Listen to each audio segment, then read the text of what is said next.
예, 오늘은 예레미야 13장을 통해서 비유로 표현한 심판 이런 제목으로 살펴보겠습니다.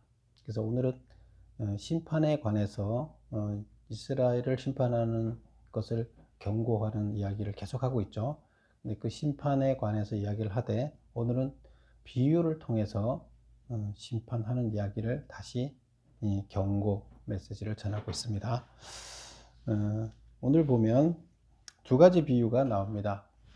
썩은 띠, 우리 허리띠 있잖아요. 지금은 뭐 가죽으로 된 혁띠가 많지만 옛날에는 허리띠를 그냥 우리 삼배 이런 걸로 허리띠를 했다고 해요. 그래서 그냥 그걸로 허리띠를 하니까 삼배 허리띠죠. 그래서 그 허리띠 비유고, 그 다음에 두 번째 나오는 비유는 여기 보면 그 포도주 병의 비유. 그래서 포도주 병은 술을 채우는 거잖아요. 그래, 포도주 병에 술을 가득 채우겠다. 그게 뭘 의미하느냐? 그 비유. 예, 그 비유가 나오고요. 그 다음 세 번째 단락은 심판에 대한 최후 경고. 그 심판에 대해서 마지막 경고를 하는 거예요. 마지막 경고를 한다는 얘기는 다시 말하면 뭘까요?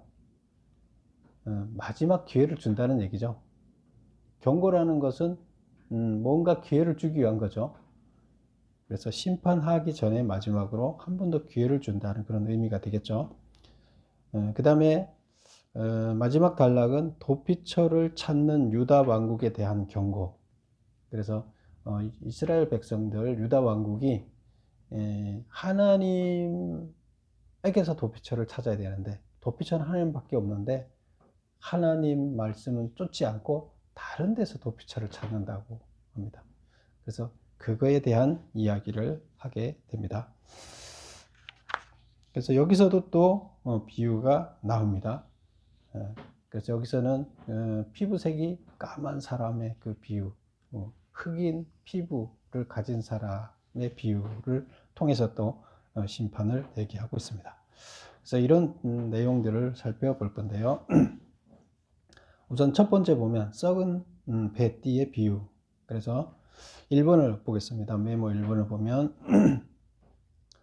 배로 만든 허리띠와 관련하여 여호와께서 예레미야에게 명한 행동을 순서대로 나열해 보아라.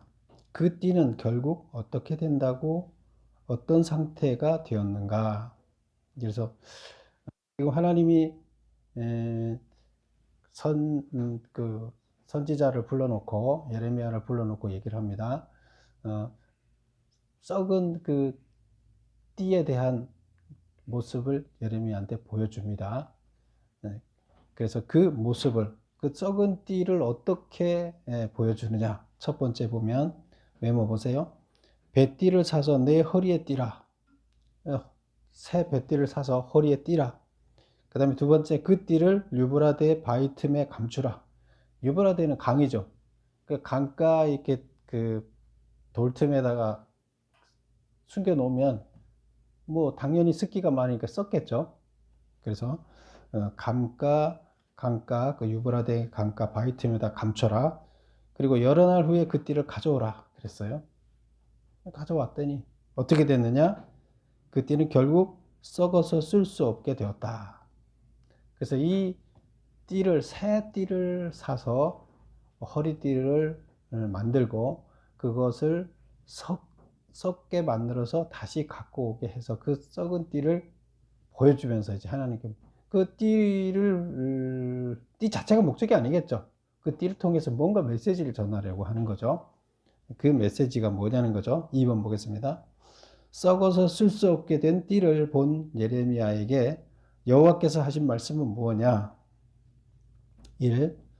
유다와 예루살렘의 큰 교만을 이같이 썩게 하겠다. 뭘 썩게 하겠다는 거예요?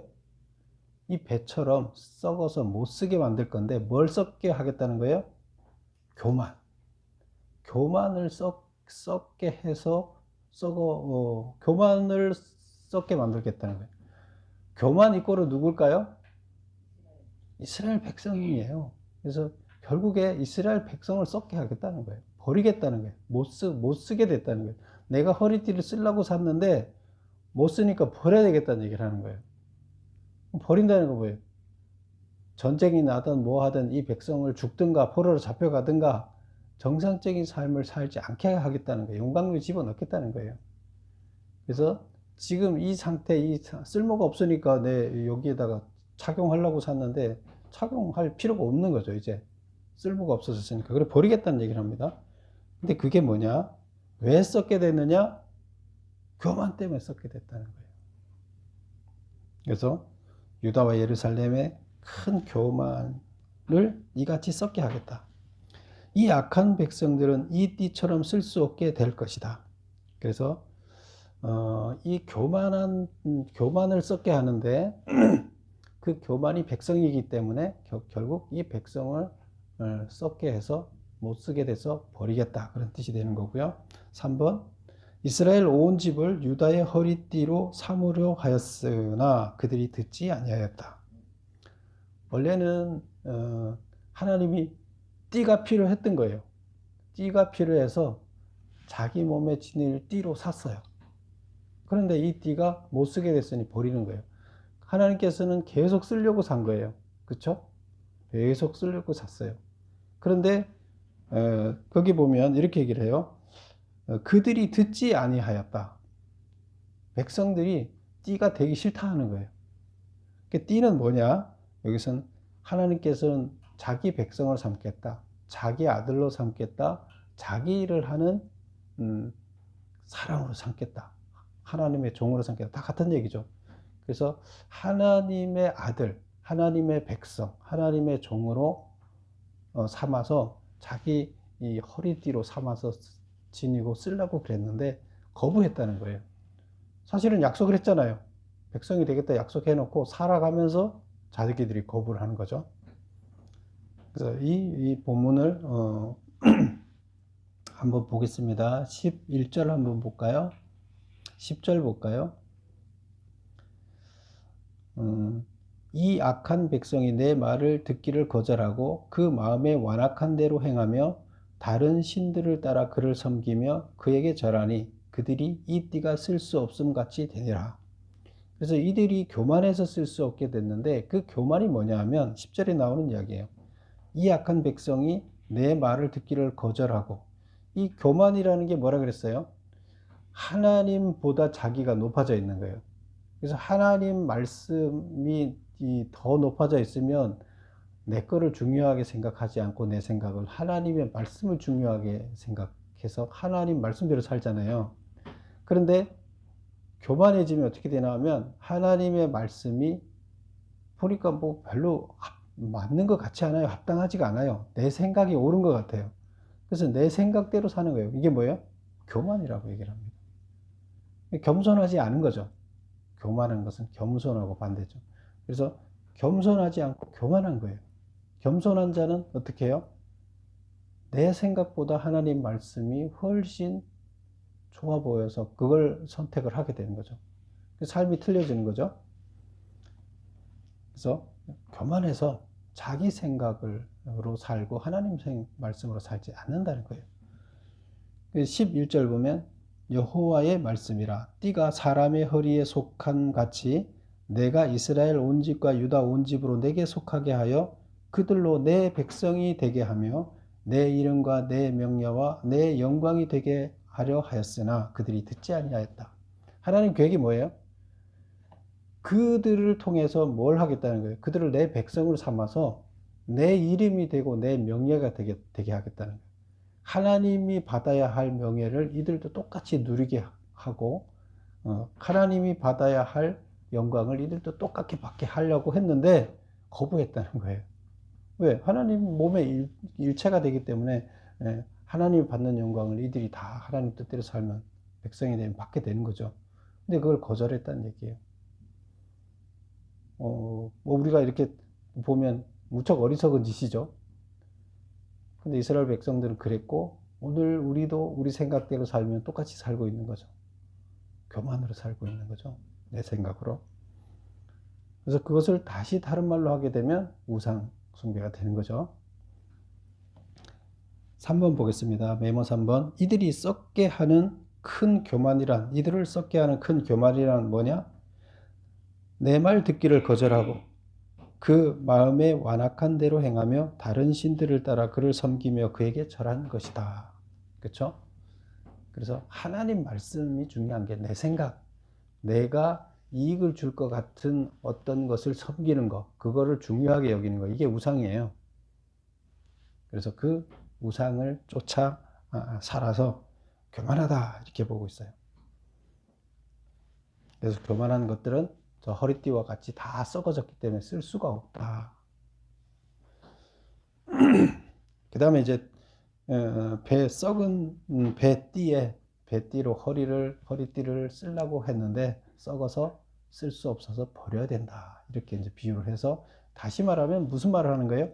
이스라엘 백성들은 교만으로 썩었기 때문에 이제 내 허리띠를 쓸 수 없다. 내 허리띠는 겸손한 자, 하나님 말씀대로 사는 자여야 내 허리띠를 쓸 수 있는데 못 쓴다. 그래서 버려야 된다.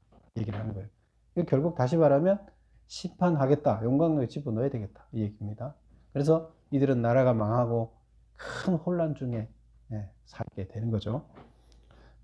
4번 보겠습니다. 그다음 두 번째는 이제 포도주 병의 비유인데요. 우리 어디를 보나 하면 포도주 병 12절을 한번 볼까요? 12절.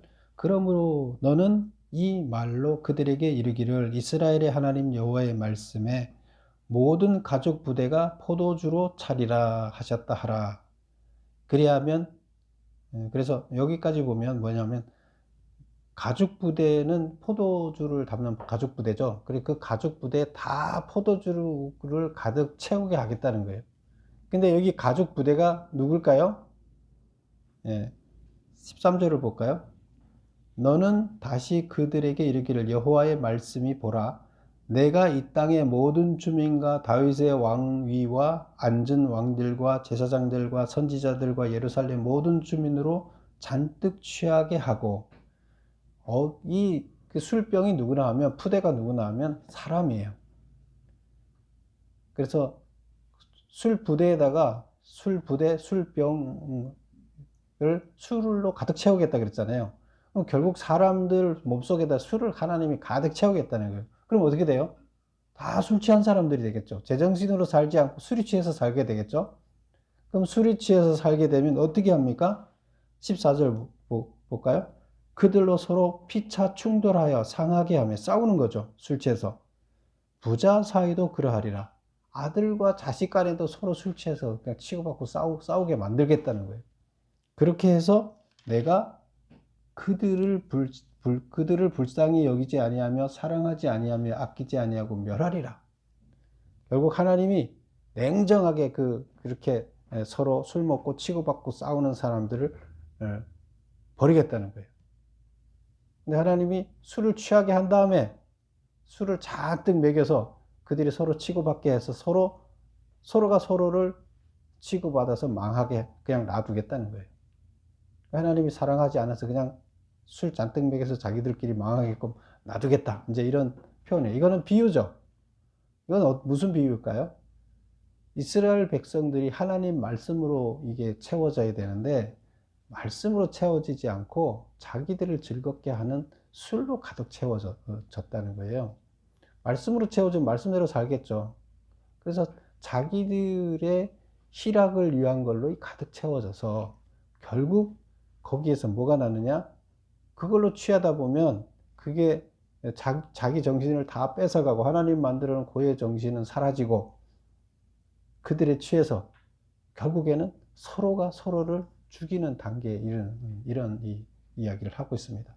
이스라엘 백성이 지금 이런 모습이라는 거예요. 술이 취한 모습. 그래서 이들이 서로 술병이 부딪혀서 깨지듯이 그들이 다 서로 치고받고 깨져서 망하게 하겠다는 거예요.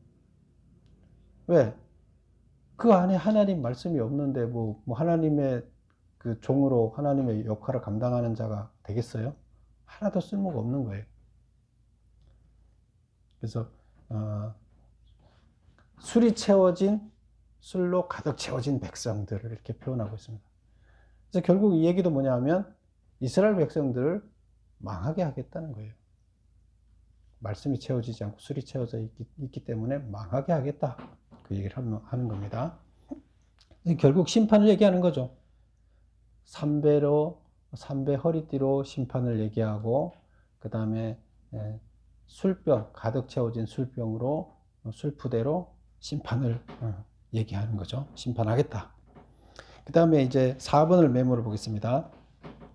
모든 가죽 부대가 포도주로 차리라는 말을 이스라엘 백성들에게 전하라고 하셨다. 무슨 뜻인가? 왕과 제사장들과 선지자들과 주민들이 모두 취하고 충돌하여 상하게 하되 부자 사이도 아버지와 자식 사이도 그렇게 할 것이다. 다시 말하면 내가 그들을 불쌍히 여기지 아니하며 사랑하지 아니하며 아끼지 아니하고 멸하리라는 뜻이다. 그래서 이스라엘 백성들을 멸하겠다. 나라가 망하고 이스라엘이 사라지게 하겠다. 포로로 다 잡혀가게 하겠다. 바벨론에 망하게 하겠다. 그런 뜻이에요. 그래서 그거를 미리 경고, 전달하는 거죠. 멸망을 전달해 주는 거죠. 그리고 이제 심판에 대한 최후 경고해서 5번을 보겠습니다.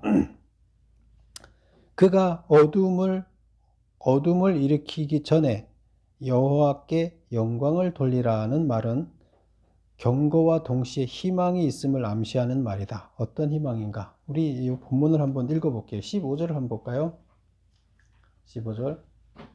너희는 들을지어다 귀를 기울일지어다 교만하지 말지어다 여호와께서 말씀하셨느니라.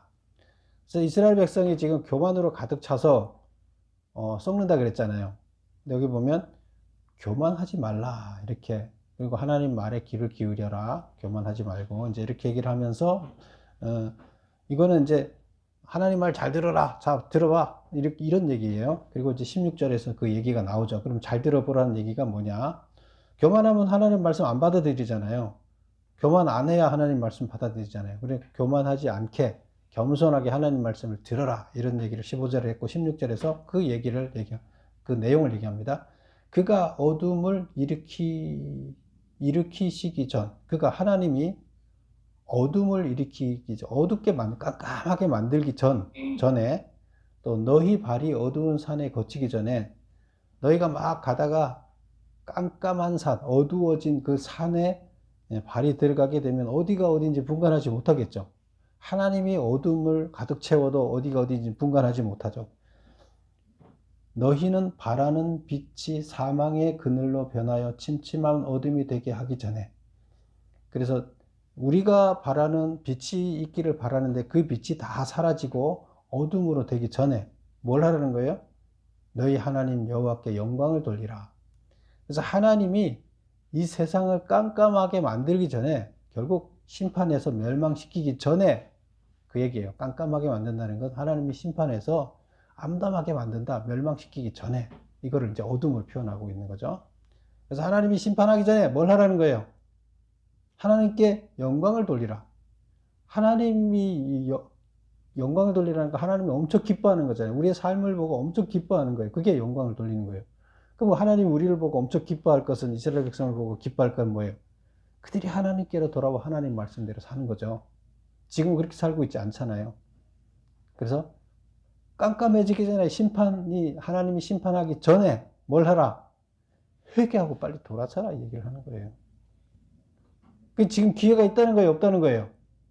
네, 기회가 있다는 거예요, 지금. 왜 깜깜한 게 지금 막 하나님이 지금 깜깜하게 만들고 있는데, 여기가 깜깜한 게 밀려오기 전에 회개하면 깜깜한 걸 없애버린다는 거예요. 심판을 없애버린다는 거, 치워버리고, 나라 망하는 거 치워버린다는 거예요. 그럼 오기 전은 시간이 있어요, 기회가 있어요. 그 전에 빨리 회개하고 돌아서라, 그 얘기예요. 5번 답을 보겠습니다. 지금이라도 심판을 두려워하고 그 앞에 굴복한다면 아직도 용서에 대한 희망이 남아있음을 암시하고 있다. 그쵸? 지금 그 말은 이렇게는 하지 않지만 이 말 속에는, 그쵸? 어둠이 오기 전에 하나님께 영광을 빨리 돌려라, 그 얘기 속에는 하나님이, 너희들이 회개만 하면 하나님이 그 어둠을 물리치고 기회가 있다, 그 얘기가 암시되어 있다는 거예요. 그걸 위해서 경고를 하는 거죠. 왜 경고를 해요? 돌아서라고 경고를 하는 거죠. 6번 보겠습니다. 너희 이스라엘 백성이 이를 듣고, 예레미야가 지금 경고하는 거, 지금 이제 앞전에 지금 어둠이 밀려오기 전에 영광을 돌리라, 이 말을 얘기하는 거죠. 이 예레미야의 경고를 듣지 아니하면 예레미야는 눈물을 흘려 통곡할 것이라고 했다. 통곡하는 이유는 무엇 때문인가? 17절 한번 볼까요?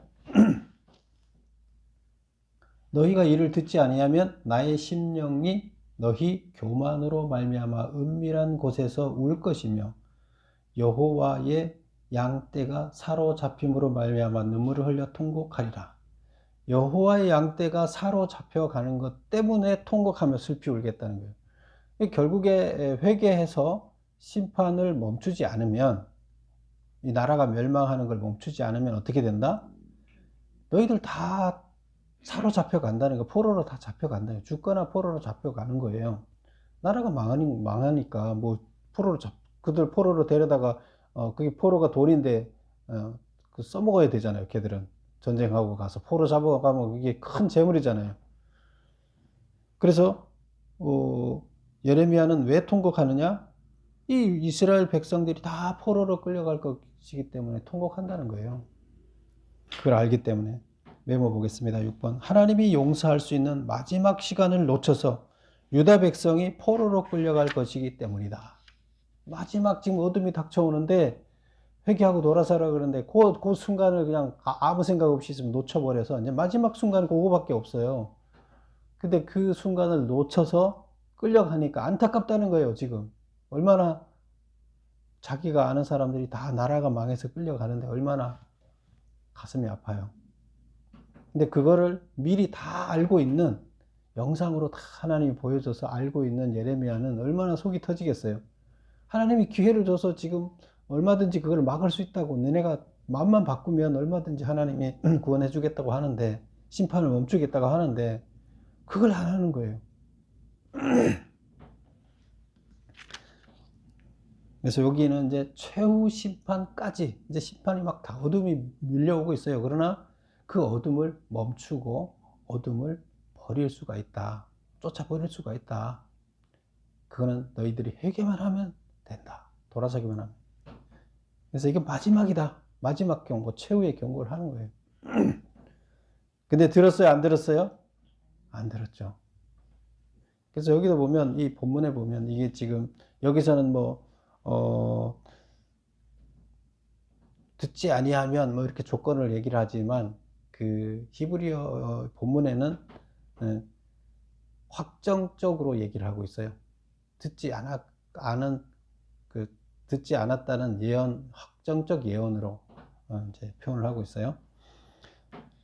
그 다음에 이제 7번을 보겠습니다. 거기 7번부터는 도피처를 찾는 유다 왕국에 대한 경고. 도피처를 어디서 찾으라 그랬어요? 하나님만이 우리의 삶의 도피처가 되어야 돼요. 그런데 이들은 하나님 말씀을 듣지 않고 심판이 다가온다. 하나님이 다른 나라를, 바벨론을 몽둥이로 쳐서 이스라엘 백성들을 때린다. 그랬을 때 이들은 어떻게 해요? 살기 위해서 서로 우상을 만들어서, 더 열심히 우상을 만들어서 그들한테 의지하고 그들한테 피하고, 또 하나님한테 의지하는 것이 아니라 다른 강대국들과 외교적인 관계를 맺어서 연대해서 결국 하나님의 심판을 모면해 보겠다고 생각을 하는 거죠. 가능할까요? 안 되죠. 그거는 하나님이 하시는데 그게 가능하지 않죠. 근데 지금 그렇게 얄팍한 수를 쓰면서 이스라엘 백성들은 이 심판을 모면하려고 하는 거예요. 이게 뭐예요? 이게 도피처를 다른 데서 찾는다는 거예요. 도피처를 찾는 유다 왕국에 대해서 하나님이, 야, 그건 아니야 하고 경고를 하는 거죠. 자, 보겠습니다. 7번. 왕과 왕후에게 스스로 낮추어 앉으라는 말을 전하라고 했다. 무슨 뜻인가? 왕과 왕후는 누구를 지칭하는가? 18절 한번 볼까요? 너가 누구예요? 예레미야한테 하나님 얘기하는 거죠. 선지자 예레미야한테, 너는 왕과 왕후에게, 왕은 이제 여기서 여호야긴을 얘기하고요. 여호야긴과 그의 왕후, 그 왕의 어머니죠. 왕의 어머니에게 전하기를 스스로 낮추어 앉으라. 곧 영광의 면류관이 내려졌다. 여기서 스스로 낮추어 앉으라는 것은 평민이 되라는 거예요. 그 왕은 왕관을 쓰고 있잖아요. 근데 왕관을 내려놓고 왕의 보좌에서 내려오라는 얘기예요.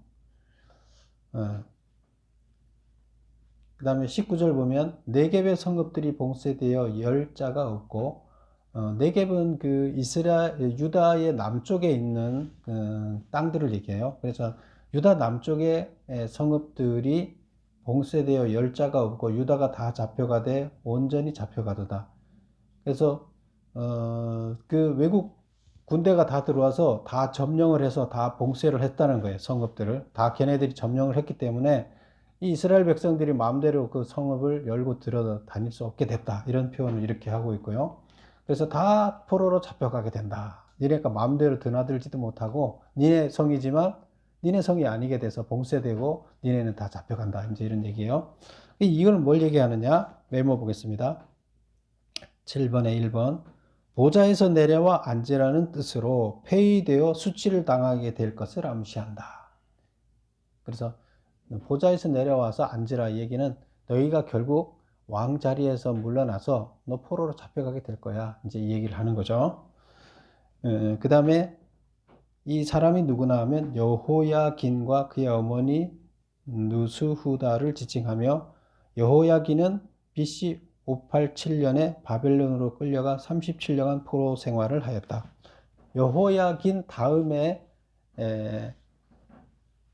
그 왕이 시드기야인데요. 그 시드기야는 눈이 뽑혀서 이제 완전히 나라가 망했을 때 눈이 뽑혀서 포로로 끌려갔죠.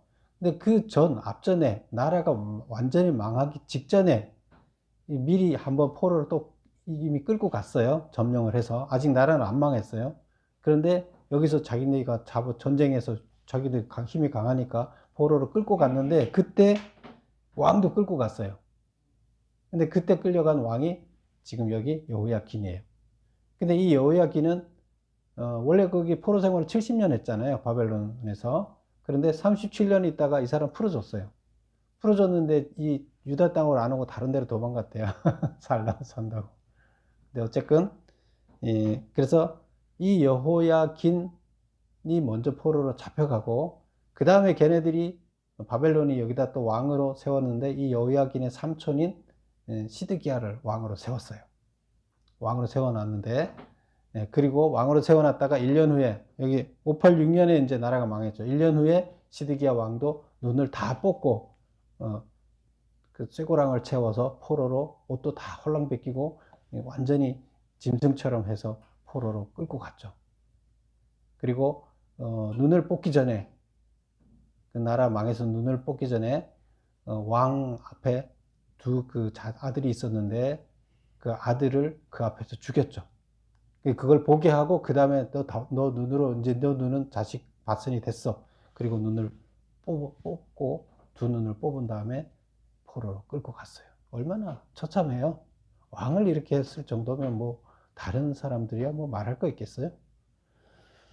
그래서 이런 처참한 모습, 이 모습이 이제 앞에 이제 이게 어둠인 거죠. 이 어둠이 이제 너희들 다가오는데 마지막으로 제발고 어둠이 멸망하기 직전까지는 기회가 있으니까 회개하고 돌아서라. 이제 이런 얘기를 했던 거죠.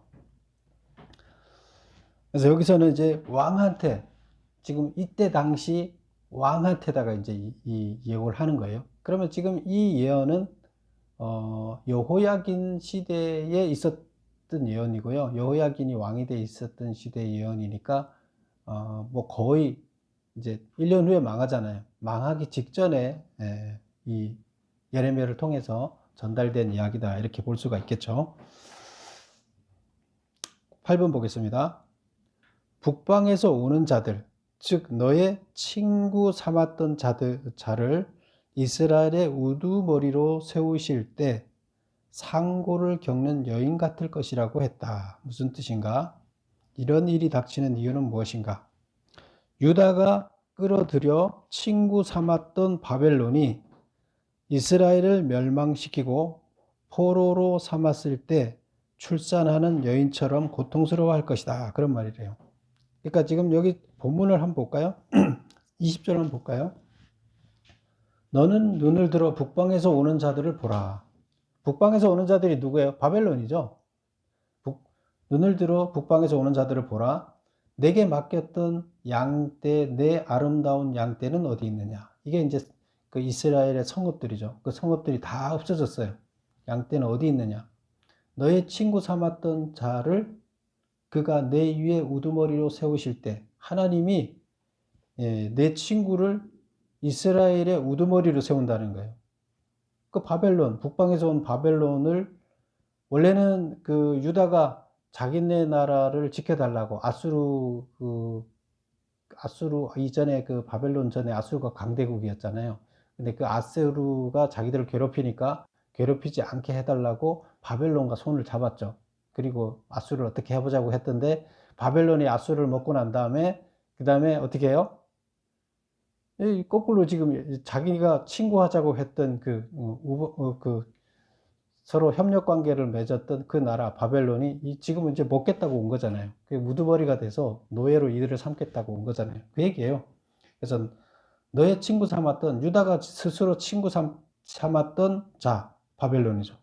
그가 내 위에 우두머리로 하나님이 세우셨다는 거예요. 왜? 이스라엘 죄악이 있으니까 징계하기 위해서 세우실 때 내가 무슨 말을 하겠느냐? 내가 고통에 사로잡힘이 상고를 겪는 여인 같지 않겠느냐? 너무 이 친구가 자기를 지금 포로로 잡아갔으니까 친구 나라가 동맹 나라가 지금 우리가 미국이랑 동맹을 맺어서 미국한테 서로 잘하자고 했는데 미국이 갑자기 우리를 노예로 삼아서 우리를 마음대로 쓴다고 생각해 보세요. 얼마나 화가 나겠어요. 근데 이때 이 화가 나는 게 여자가 상고를 겪는 것처럼 아프다는 거죠. 힘들다는 거죠. 내가 마음으로 이르기를 어찌하여 이런 일이 내게 닥치는고? 근데 나한테 왜 이런 일이 닥치지? 하고 이스라엘 백성들이 질문을 할 건데 왜 그러느냐? 왜 그 일이 닥쳤느냐? 죄악이 크므로 닥쳤다는 거예요. 내 죄 때문에. 무슨 죄 때문에? 교만의 죄 때문에 그랬죠? 근데 그렇게 해서 어떤 일이 나타나느냐? 내 치마가 들리고 내 발꿈치가 상함이라. 이것은 뭐예요? 치마가 들리고 발꿈치가 상한다는 것은 이게 노예가 된다는 뜻이에요. 그래서 이때 당시 노예는 이 옷을 다 벗겨서 아무것도 안 입혀서 들끓고 간다 그랬죠. 그래서 이게 치마가 들려서 그 수치스러운 것을 다 드러내 보인다 이런 뜻이고, 발꿈치가 상한다는 얘기는 도망가지 못하게 발가락이나 발 뒤꿈치를 이렇게 심줄을 끊어서 빨리 도망가지 못하게 만들어 놓는다는 거예요. 그럼 장애자를 만들어 놓는 거죠. 자기네 시키는 일이나 하고 도망가지 못하고, 도망가면은 빨리 뛰지 못하니까 심줄이 끊어졌기 때문에 다 잡는 거죠. 그래서 이거를 노예로 삼는다는 얘기를 이렇게 표현하고 있어요. 그래서 여기까지 보면 그 8번에 보면 북방에서 오는 자들, 즉 너의 친구 삼았던 자를 이스라엘의 우두머리로 세우실 때 하나님이 산고를 겪는 여인 같을 것이라고 했다. 무슨 뜻이냐? 유다가 끌어들여 친구 삼았던 바벨론이 이스라엘을 멸망시키고 포로로 삼을 것이다. 그리고 그랬을 때 유다가 느끼는 느낌은 여인이 출산하는 것처럼 고통스러울 것이다. 이런 얘기고, 왜 이런 일이 일어나느냐? 죄악이 크므로, 교만의 죄 때문에 내 치마가 들리고 내 발꿈치가 상할 것이다. 포로가 된다. 이렇게 얘기를 하고 있습니다. 그래서 멸망을 너희가 이들이 원래 그 바벨론에 의지하려고 도피처로 바벨론을 삼았던 거죠. 그런데 그 바벨론이 도피처가 됐나요? 안 됐죠. 예, 그 얘기를 하는 겁니다. 그래서 도피처를 내가 삼지 말라고 계속 얘기하고 하나님만 의지하라 그랬는데 너희들은 이방을 의지하지 않았느냐? 이방 나라 강대국 그들의 힘을 써서 니네 나라 지키려고 하지 않았느냐? 하나님한테 기도하고 하나님이 지켜주기를 바랐어야 되는데 그거 안 하지 않았느냐? 그 얘기죠. 9번 보겠습니다. 여호와가 이스라엘의 백성을 사막 바람에 불려가는 건불처럼 흩으시는 이유는 무엇인가? 네, 여기 23절을 볼까요? 23절. 굿스인이 그의 피부를 표범이 그의 반점을 변하게 할 수 있느냐? 할 수 있을진데 악에 익숙한 너희는 선을 행할 수 있으리라. 말이 좀 어렵게 해석이 되어 있는데요. 구스인이라는 것은 흑인을 얘기하는 거예요. 그래서 흑인, 그 에디오피아 그 흑인이죠. 흑인이 그의 피부를 변하게 할 수 있느냐? 하얗게 만들 수 있을까요? 불가능하겠죠. 그래서 그 얘기예요. 그 다음에 표범이 그의 반점을 없앨 수 있느냐는 얘기예요. 없죠. 그 속부터 그렇기 때문에 없잖아요. 껍질만 칠해 놓은 게 아니잖아요. 그러니까 바꿀 수 없다는 거예요. 그 사람이 자기 그 흑인이 백인으로 될 수 없다. 이 얘기는 다시 말하면 악에 익숙한 너희는 선을 행할 수 있으리라. 너희가 설명을 보면 쉽게 써놨습니다. 무슨 뜻이냐? 메모 보세요. 굿스인이 그의 피부를 바꿀 수 없듯이 악을 행하는 습관이 너무 깊어 선을 행할 수 있는 능력이 없어졌다는 거예요. 누가요? 이스라엘 백성이. 그러니까 피부를 바꿀 수 없듯이 너희들은 너희 속에 너희 피부는 뭐예요? 악이에요. 너희 피부 자체가 피부를 바꿀 수 없는데 너희 피부가 악이 속까지 꽉 깊어 아주 이 속에서부터 피부 한 껍질 벗겨내면 되는 게 아니라 온몸이 악으로 꽉 처음부터 겉에서부터 속까지 다 악으로 차 있기 때문에 이게 어떻게 변화될 수가 없어요. 이 사람한테 선을 요구할 수가 없어요. 이 사람한테 선이 나올 수가 없어요. 그러면 이 사람은 어떻게 해야 돼요? 버려야 된다는 얘기예요. 흑인을 백인을 못 만들듯이 악이 아주 속 피부 끝에서부터 속 내면까지 다 시커먼 악으로 차 있는 너희들은 선으로 바꿀 수가 없다는 얘기예요. 그래서 버려야 된다는 얘기를 합니다. 그래서 어떻게 하느냐? 그래서 사막 바람에 불려가는 건불처럼 다 버리겠다는 얘기예요. 건불이 뭐예요? 티끌이잖아요. 티끌 못 쓰니까 다 추수할 때 탈곡을 할 때 알맹이는 다 걷어들이고 나머지 거기에 나머지 쓸모없는 지푸라기 같은 것들은 다 바람으로 날려서 버리죠. 버려버리겠다는 거예요. 포로로 잡혀가게 만들겠다는 거죠. 나라 망하게 해서. 너희들 다 건불처럼 포로로 잡혀가게 만들겠다 그런 얘기예요. 왜요? 선을 행할 수 있는 존재가 아니기 때문에. 쓸모가 없다는 거죠. 그래서 흩으시는 이유는 여호와이기 때문이다. 이게 악이죠.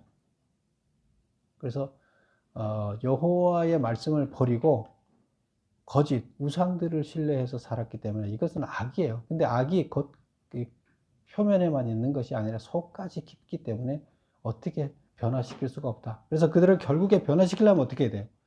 용광로에 집어넣어서 철이 막 엉켜 있잖아요. 용광로에 집어넣어서 뜨겁게 해서 뜨거운 게 뭐예요? 모든 고난을 자기가 견딜 수 없는 모든 고난을 다 겪게 하면 거기에서 그 뜨거운 열기 때문에 다 분해가 돼서 따로따로 또 돌게 되는 거죠. 그렇게 하면 거기서 정금을 건져내는 거죠. 구분해서. 이 고난 속에서 그가 하나님을 찾는 게 정금이 되는 거예요. 그래서 그렇게 해서 쓸 자를 정금을 건져내겠다는 거예요. 만들겠다는 거예요. 제대로 된 자를. 그게 심판이에요. 그래서 결국에 이들을 그냥 버려서 없애는 게 아니라 정금으로 만들어서 다시 쓰기 위해서 용광로에 집어넣는 것을 심판이라고 이렇게 얘기를 하고 있습니다. 그래서 오늘 여기서 심판은 이런저런 비유를 통해서 하나님께서 이스라엘 백성들을 결국에 심판하실 거다 하는 것을 경고를 하고 있고, 그래서 심판을 안 당하기 위해서 어떻게 해야 된다? 기회가 어둠이 오기 전에 회개하라는 거예요. 돌아서라는 거예요. 하나님 쪽으로. 그거밖에 없다. 오늘 우리도 마찬가지입니다. 우리가 하나님 말씀대로 살지 않는다 그러면 이스라엘 백성이랑 다를 게 하나도 없습니다. 하나님께서는 우리를 통해서 이 세상을, 악의 세상을 선으로 변화시키길 바라는데, 우리가 똑같이 세상 사람들과 같이 똑같아지면 우리를 더 이상 뭐 사용할 의미가 없죠. 그러면 결국 심판하신다는 얘기입니다. 그래서 여러분들은 어둠이 오기 전에 하나님께 영광을 돌리는 자들이 다 되시기를 바랍니다. 기도하겠습니다.